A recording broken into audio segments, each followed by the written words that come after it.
Welcome to the Human Capital Innovations Podcast, your go-to source for personal, professional, and organizational growth and development.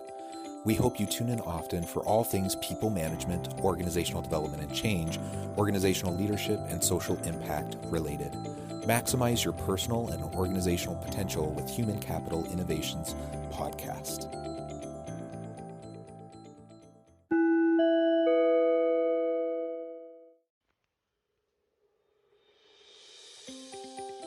Welcome to the Human Capital Innovations Podcast.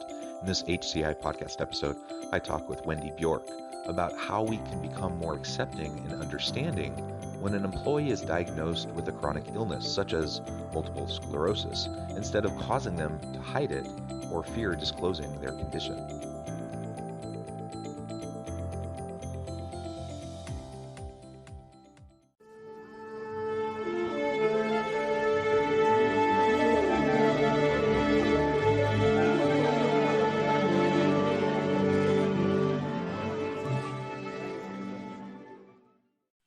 Wendy Bjork, welcome to the Human Capital Innovations Podcast. Well, thank you so much for having me. I really appreciate it. Yeah, I'm excited for our conversation today.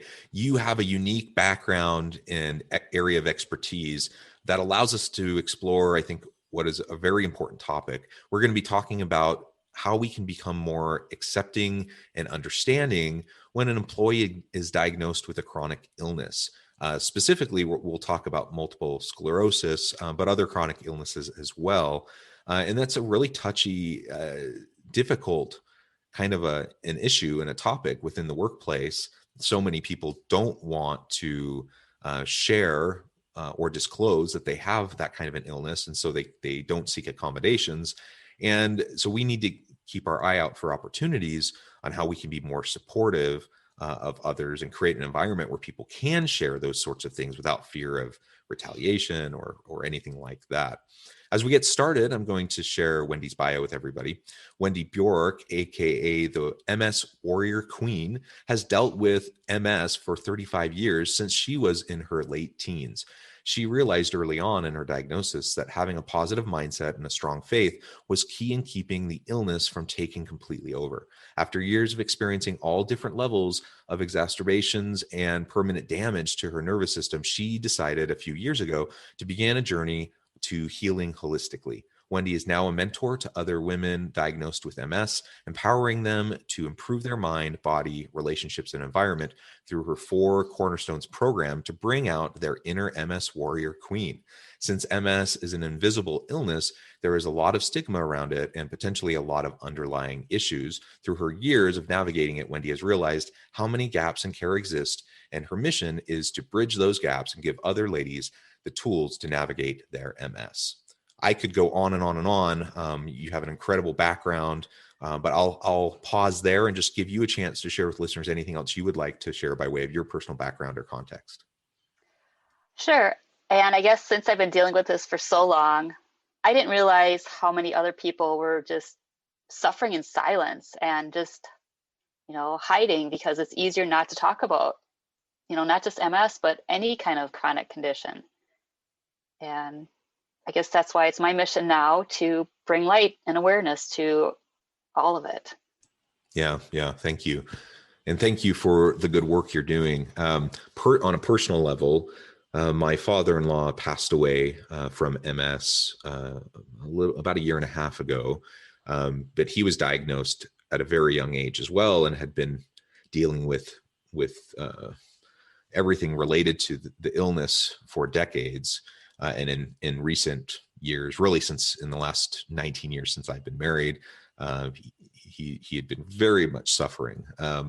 And it's a horrible disease. It takes a huge toll. And so that was my first exposure, firsthand to interacting with someone who had an MS. I also have a sibling that has another chronic illness, in chronic pain. And, it really does impact every aspect, every component of your life when you're dealing with that every day. And certainly that includes bleeding into the workplace and your ability to do your work. And fortunately, my sister has had an employer that's been pretty accommodating But even then, it's a challenge. And just recently, she made the decision that she was going to leave the workforce at a relatively young age. And so I think we can just do much better. And like you said, there's gaps, we can do better. And so today we'll explore, what that might look like for organizations, and for any leader listening, what you might be able to do to help.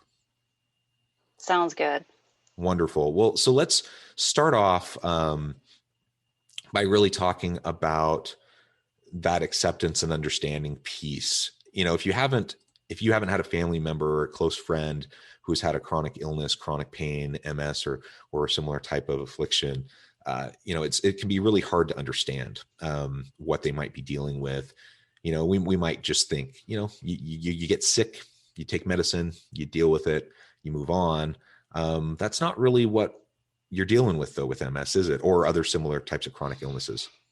No, not at all. And you might look fine and you might feel pretty good, but you have no idea what's going on inside your body. I mean, your cells, your nerves are doing all kinds of things that we have no idea what's going on.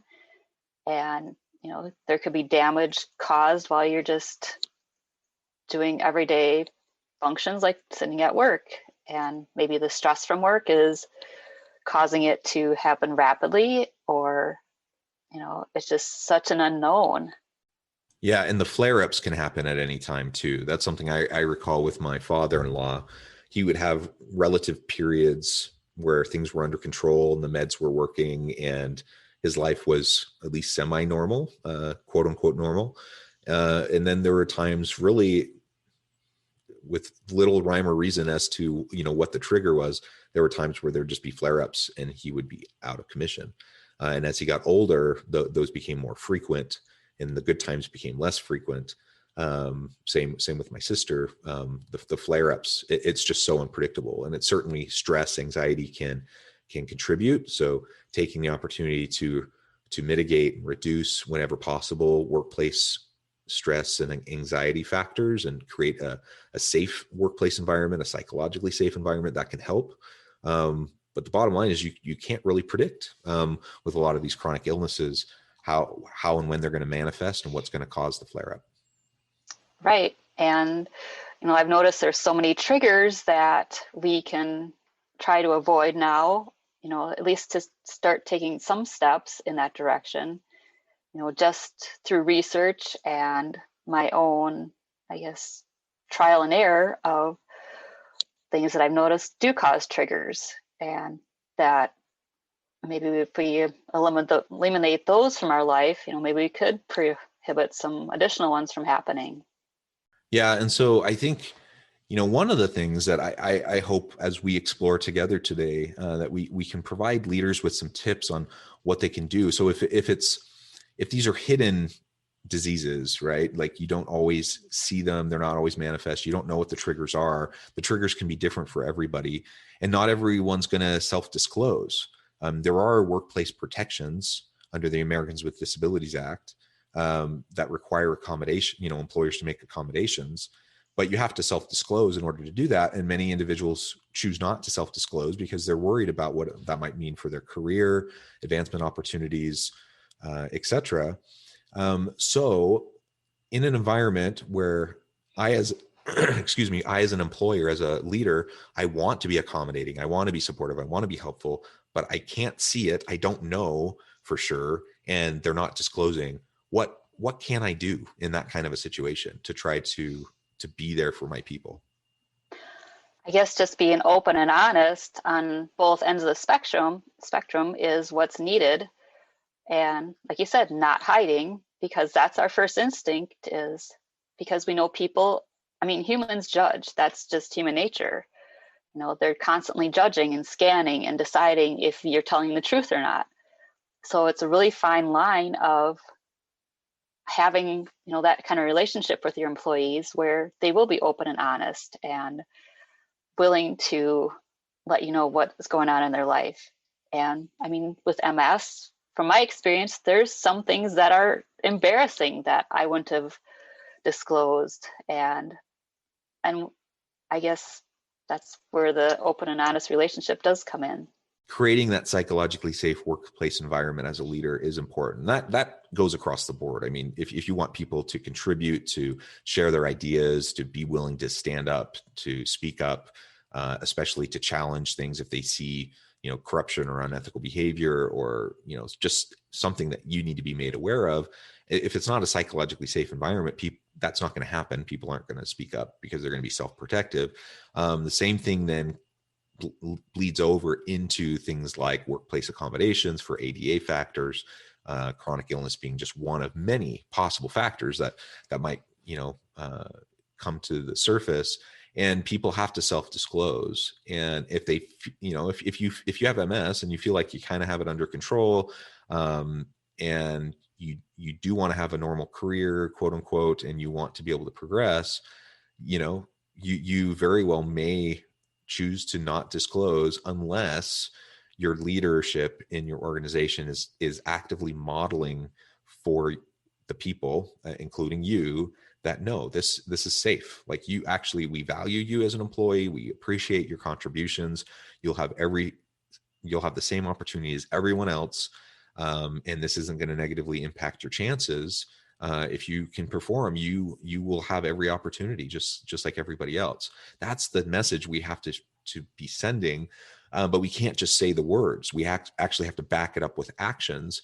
And I've seen, for example, in organizations where they say all the right things, they know what the law is, they know what compliance with the law is, and they know what they're expected to say. So they do those things, but ultimately when it comes down to it, they look for any opportunity to either not promote or even get rid of people who have these types of chronic conditions, because they see the accommodations as being burdensome and challenging to the organization, or perhaps they're worried about their medical premiums as an organization for the employee provided healthcare.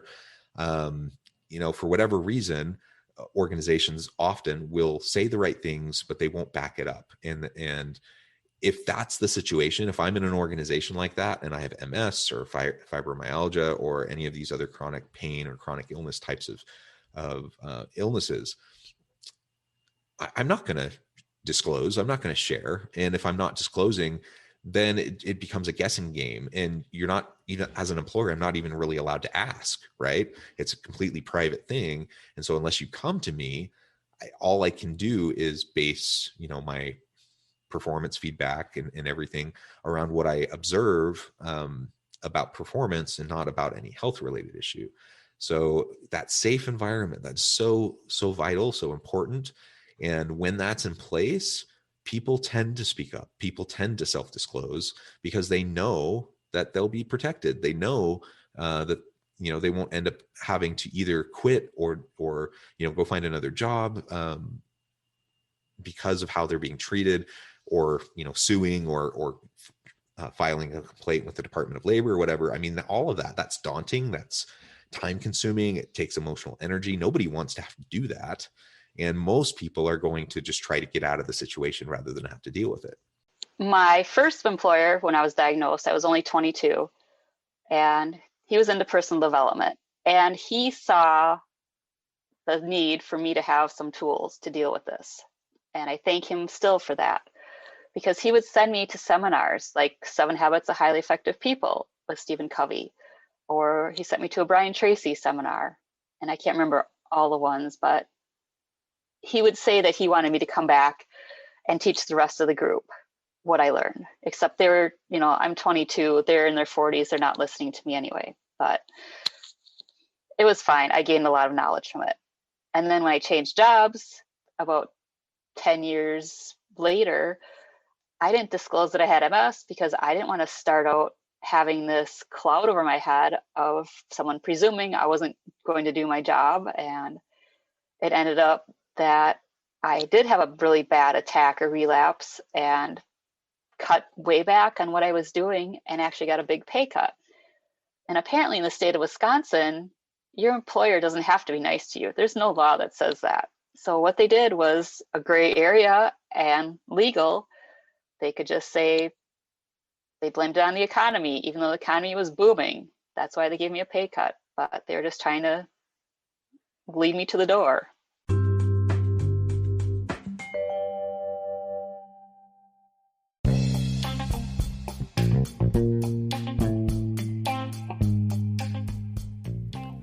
I'm excited to announce the publication of my new book from HCI Press, The Alchemy of Truly Remarkable Leadership: Ordinary, Everyday Actions That Produce Extraordinary Results. Consider how the nature of work has shifted over the past 50 years. With increased globalization, rapid technological advancement, and the shift in economic composition, the average job of today looks very different than the average job of 50 years ago. What will the jobs and organizations of tomorrow look like? Moreover, what does this all mean for organizational leaders? What are the core competencies and capabilities of organizations and their leadership that are prepared for continued disruption and geopolitical and socioeconomic shifts? Regardless of what the future holds, increasingly, leaders need to be socially minded, data-driven, decisive, champions of talent, and disruptors of the traditional notions of leadership, teams, organizations, and work. The Alchemy of Truly Remarkable Leadership will help you to explore your own leadership competencies and capabilities and consider ways to apply and implement them into your workplace and personal life.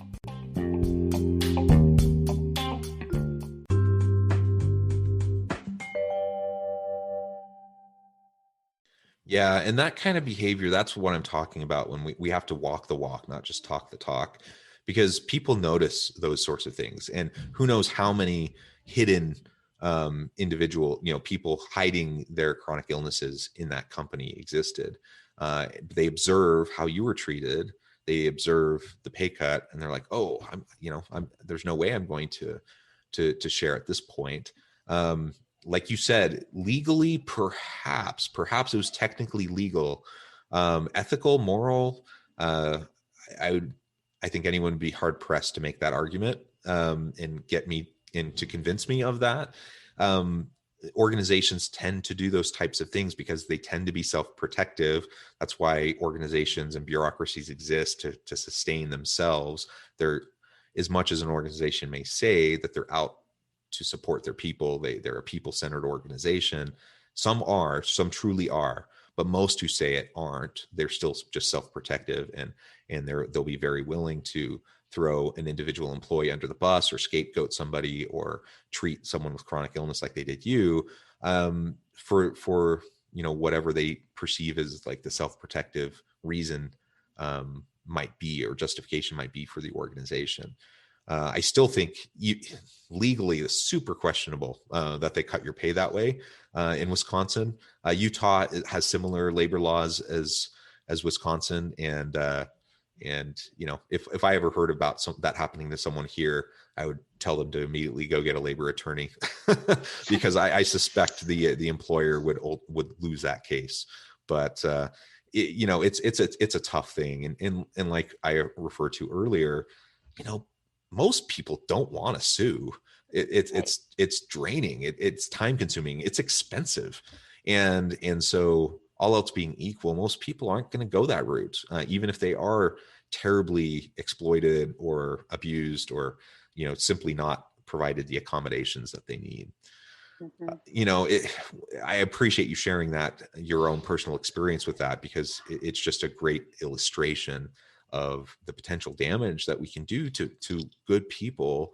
Let's think proactively about how we can provide reasonable accommodations for individuals who might be suffering. We're in a labor economy that we don't have enough skilled workers. We don't have enough good people to fill the jobs that are out there, and you can't afford to let people go, to marginalize people from any any group, whether it's a Title VII protected group, or age, or pregnancy, or any of these different areas, ADA accommodations. We have to find ways to be supportive, and ultimately to allow people the environment, the opportunity to thrive, and just recognizing that that's not going to be the same for everybody. So I might have 10 people on my team. Chances are, out of those 10 people, I'm going to have probably at least a handful of different types of challenges and issues that people on my team are facing.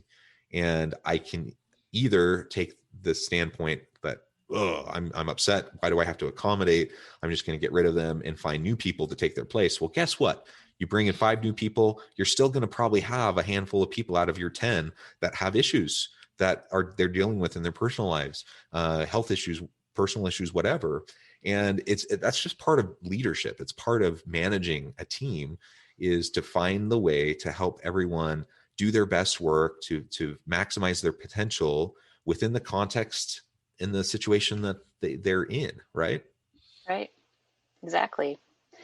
And I mean, you think of the ripple effect of, even if it's not the employee that has the problem, because there's millions of people with MS, just that illness alone, not to mention all the other chronic illnesses and all the other illnesses that exist even in the level at the kid level, their children, their spouses. So it's just such a wide tangent of possibilities. And, like we said, the opportunity to just meet it head on and address the situation. Yeah, perfect. Well, please tell us now a little bit more about the work you're doing in trying to support other women with MS. You talk about helping others to become MS warrior queens through your trainings. What are some of the things that you focus on when you're working with others to try to help them recognize, their innate value, why they should expect and why they deserve better from organizations, and how to empower them to make the most of their situation? Sure. And I guess I've realized all the gaps in care that we mentioned earlier that exist. You go to your neurologist, if that's the case, and you see them for 20 minutes, maybe 30 if you're lucky, and they spend the majority of the time testing your reflexes and discussing your medications. But there isn't time to talk about all these other aspects to healing, such as your mindset. Do you have a good outlook? Are you able to get through the day? I mean, when things get really hard, how are you dealing with it? And then the body aspect, knowing what to eat and drink or not to eat and drink that cause inflammation, and not to mention what you're putting on your body. The personal care products that we have in our world today are just full of toxins, and just knowing how to deal with relationships, not just with yourself, but with your partner, your coworkers, your kids, your other family and friends. Do you have a support circle? And so many women don't. They're just dealing with this on their own. And then, like I said, the environmental factor of what you're bringing in your home for just cleaning, laundry, are you still burning candles? All that is just contributing and aggravating to our systems, whether you have a chronic illness or not. And it's just a matter of time before something's triggered. Your body just doesn't know what to do with all these chemicals. So I guess, link arms with them and go through these areas, whether it's just on a weekly basis, a monthly basis, whatever they need to get through this, and be there for them. It's not easy, for example, giving up ice cream, but there's the dairy and the sugar in the ice cream. And when you start giving some of these things up, you just start to feel better. Yeah, that's great. So talking through those types of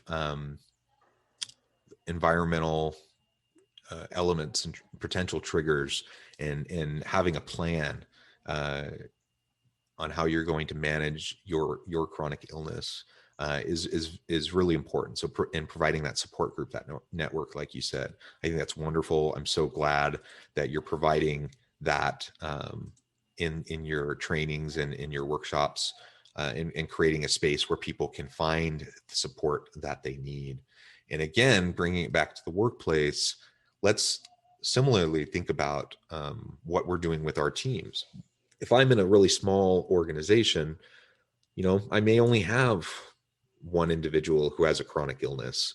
But you start to get into mid-sized to large organizations, and I guarantee you that there's a good number of people dealing with a variety of health challenges on an ongoing basis, things that are never going to go away.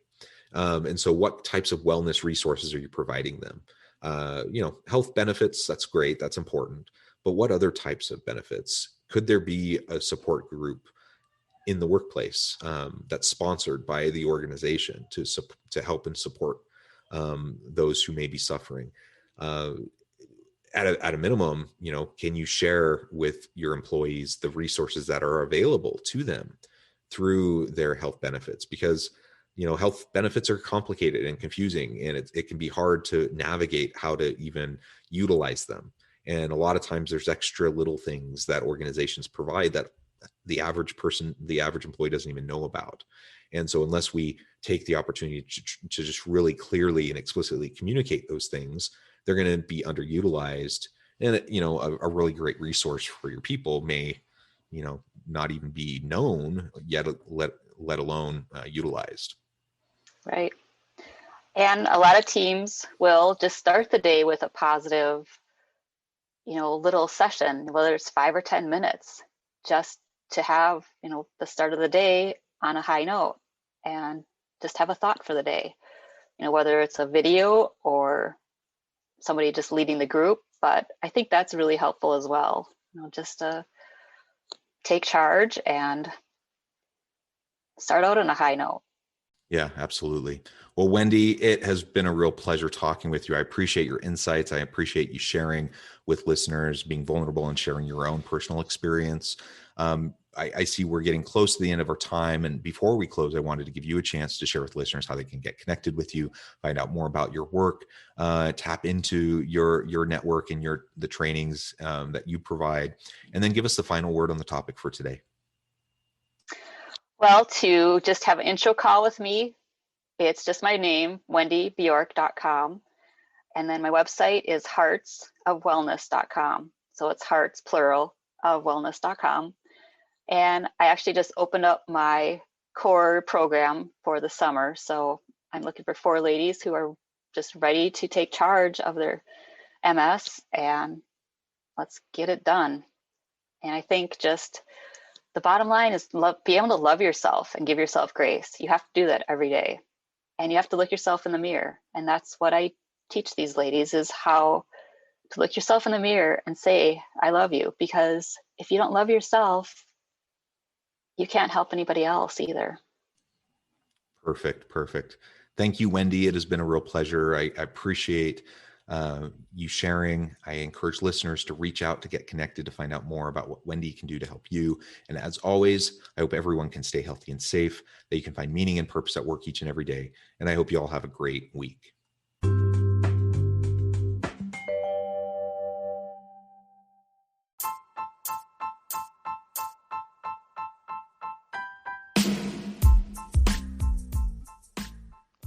We are excited about the launch of HCI's new magazine, Human Capital Leadership.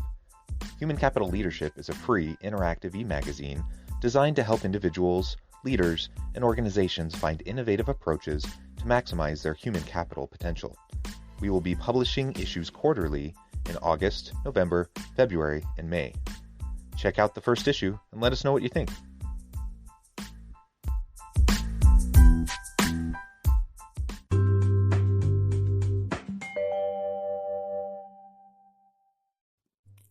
Thanks again for joining us for this episode of the Human Capital Innovations Podcast. I hope you stay healthy and safe and that you have a great week.